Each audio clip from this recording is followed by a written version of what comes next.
আমার প্রিয় ভাইরা, এখন দেশ জুড়ে শোনা যাচ্ছে রাসেল ভাইপার, রাসেল ভাইপার। অনেকে মনে করতেছেন এটা মানুষের নাম না সাপের নাম।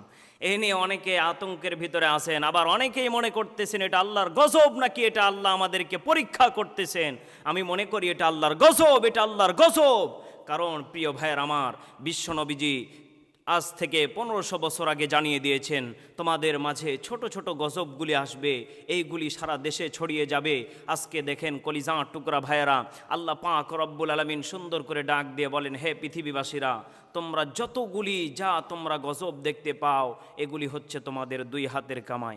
আল্লাহ পাক বলেন, যহারাল ফাসাদু ফিল বাররি ওয়াল বাহরি বিমা কাসাবাত আইদিন নাস। আল্লাহ পাক বলেন, হে পৃথিবীবাসীরা, এ পৃথিবীর ময়দানে যত তোমরা গুনাহ যত দেখতে পাও, যত প্রকার তোমরা গজব দেখতে পাও, সবগুলি তোমাদের দুই হাতের কামাই।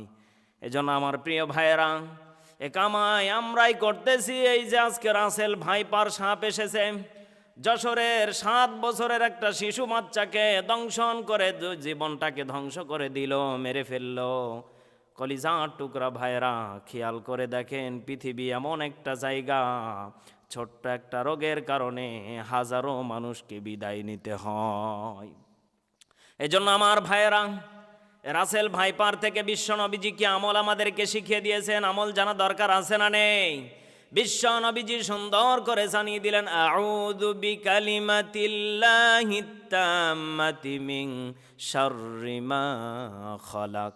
নবীজি সুন্দর করে জানিয়ে দিলেন, এই দোয়া যদি কোনো ব্যক্তি সকাল আর সন্ধ্যা পড়তে থাকে, নবীজি সুন্দর করে জানিয়ে দিলেন, ওই ব্যক্তিকে সব থেকে বড় অনিষ্ট প্রাণী থেকে আল্লাহ তাকে হেফাজত করবেন।